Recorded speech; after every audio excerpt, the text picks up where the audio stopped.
Entrée des deux jeunes formations sur la pelouse du stade Nelson Mandela ici à Baraki en Algérie, le Sénégal et le Maroc. Évidemment les hymnes nationaux, on commence par le Lion Rouge, l'hymne national du Sénégal.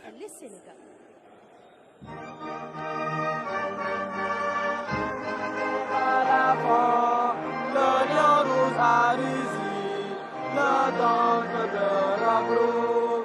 Comment se déranger d'ici par les ténèbres. Soleil sur notre terreur, soleil sur notre espoir. Debout frères, voici l'Afrique rassemblée. Fibre de mon cœur vert. Épaule contre épaule, mais plus que frère, unissons la scène de la forêt. Salut Afrique, merci.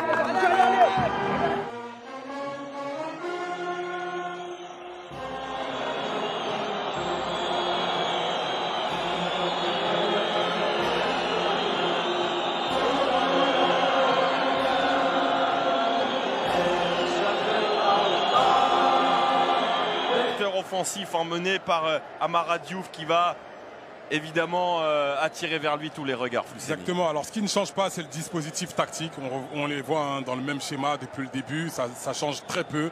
Là c'est vrai que Djemé va rentrer dans cette équipe, mais on reste toujours dans un 4 minutes. Et puis le latéral gauche, Zawani, savait lui qu'il allait être absent, pas devrait quand même partir sur une défense à 4. J'ai un gros doute sur les intentions surtout. Le top départ est donné pour cette 14e finale de la Coupe d'Afrique des Nations U17 entre deux des meilleures équipes africaines du moment. Toutes sélections confondues, le Sénégal et le Maroc. Quoi qu'il arrive, dans 90 minutes ou plus, nous aurons un vainqueur inédit pour cette finale. Ça a été la première équipe à marquer un but à la formation de Siré Nyedia. Et puis en face, cette solidité. Attention à ce premier ballon, difficilement négocié là par l'équipe marocaine et Adam Shakir. On va revoir le pressing effectué par Fall. Regardez, qui contraint Shakir à la faute. Premier moment fort peut-être de cette finale avec ce premier coup franc qui passe au-dessus du but de Taha Ben-Rossil. Regardez. C'est évidemment Amara Diouf. C'est Amara Diouf, bien sûr, qui avait trouvé le cadre. Le ballon avait été repoussé face à l'Afrique du Sud et ça avait permis aussi à son coéquipier de marquer. Lui qui n'a joué qu'un seul match dans cette compétition, c'était le fameux match contre la Zambie lors de la 3e journée. Amara Diouf dans la surface de réparation, il est taclé. Et ensuite regardez comme ça va vite, la prise de balle, il s'amène le ballon de la poitrine et derrière il enchaîne du pied droit. Il touche l'un de ses premiers ballons devant la surface de réparation, Aziz Fall avec Amara Diouf qui est passé. Il y a faute évidemment de Schlagmo. Il s'est préparé à vivre un moment pas très agréable face au, sans doute, futur meilleur joueur du tournoi. On parle souvent de la première touche. Et là, sur sa première touche, c'est un contrôle orienté qui est fait. On parlait des coups de pied arrêtés offensifs du Maroc, très dangereux tout au long de cette compétition. Amoni le dépose et voilà la preuve que ces coups de pied arrêtés sont l'arme numéro 1 des Lionceaux de l'Atlas. C'est le capitaine Aïd Boudlal qui était passé devant au premier poteau. Au-delà d'être un très bon défenseur, ballon, ils arrivent à mettre surtout. Djemé, il est passé entre les portes. Le centre repoussé. Bientôt la fin de ce premier quart d'heure. C'est frappé rentré. C'est but. L'ouverture du score d'Abdelhamid Aïd Boudlal qui s'est élevé plus haut que tout le monde dans les cieux de Baraki. C'était leur arme principale. Ils ont encore. Ils le savaient. C'était le joueur à surveiller. Alors l'hésitation de Siré Diouf qui doit aller s'imposer, qui doit aller chercher ce ballon. Il est statique. Regardez, il subit un petit peu cette action, la trajectoire aussi qui n'est pas facile pour lui parce que c'est un ballon qui est très très bien travaillé. Mais Aïd Boudlal ne peut pas arriver comme ça seul. Il doit être gêné par un Sénégalais. On doit être très proche au marquage. On le disait, c'est le joueur le plus dangereux. Dans son attitude, en tout cas, il a montré qu'il pouvait endosser ce costume de patron. Oh là là, encore une fois. Il est brésilien, Amara Diouf. Sall pour le centre, il a été touché. Benrozil qui marquage sur ce corner. Diouf qui renvoie devant un paquet de coéquipiers. Amoni, deuxième chance, ça partait bien, c'est dégagé. Et Amara, il est en train d'avancer le ballon de plus en plus. Le mur, lui, ne recule pas. Il a du métier, de l'expérience chez Amara Diouf. 46e minute, et ce ballon qui s'envole, il passe plus loin que le précédent. Les bons choix tactiques pour Serigne Dia parce que son Sénégal est mené à la pause par une équipe du Maroc ultra disciplinée et ultra efficace dans les deux surfaces. La tête du capitaine Aïd Boudelal permet pour l'instant au Maroc de regagner les vestiaires avec un avantage d'un but. 45 minutes pour revenir, égaliser au moins pour le Sénégal, mené à l'entame de cette seconde période par des Marocains ultra solides et efficaces. Ce ballon dans la surface, Fall, le décalage avec Sadio, la frappe du pied gauche qui s'envole.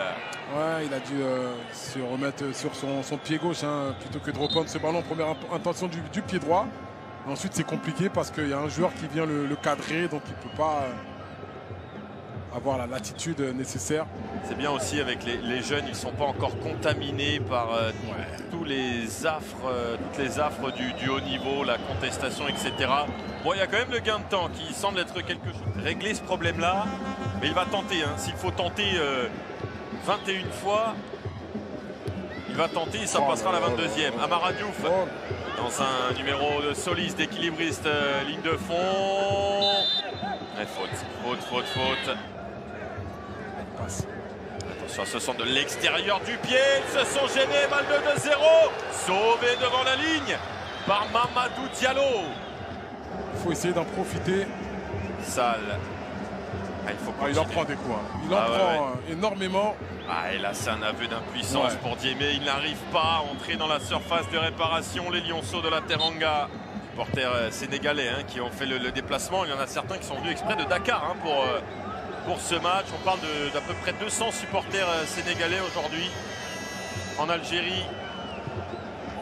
Amara Diouf, il a cherché la complication, mais ça peut passer. Tête de Fall, Amara Diouf dans un trou de souris, une fois, deux fois. Il n'y a pas de pénalty sur cette situation. C'est ce que le public réclamait. Frappe de Fall. Capacité à accélérer, à conserver le ballon dans les petits périmètres. Amara Diouf, c'est assez impressionnant. Alors cette frappe passe à côté. Je pense que ça a été revu. On a entendu le coup de sifflet de l'arbitre, mais on n'était pas loin de voir Amara Diouf faire la différence. 2015, Fall peut-être en bonne position avec maintenant Sadio. Le centre de Diallo, ça traîne et c'est récupéré par Benrozil. Les latéraux qui prennent le risque de monter. Le ballon a été touché de la main. Oui, il y a une main, d'Aïd Boudelal. Monsieur Mébiamé, ça va être de l'interprétation parce que tout le monde a vu que ce ballon a été touché de la main. Est-ce qu'il est dans la surface? Il est touché, ça c'est clair. Regardez, ce bras ne doit pas être à cet endroit. Il y a main. Alors s'il est dans la surface, c'est pénalty. On sent qu'il cache même son bras. La Coupe d'Afrique des Nations des moins de 17 ans. Le Maroc qui ne faisait aucune erreur. Le Maroc qui défendait tellement bien. Mais le Maroc puni par une mauvaise position du bras de son capitaine, de son guide, de son buteur du soir, Abdelhamid Aïd Boudelal. Le Sénégal se voit offrir une occasion en or.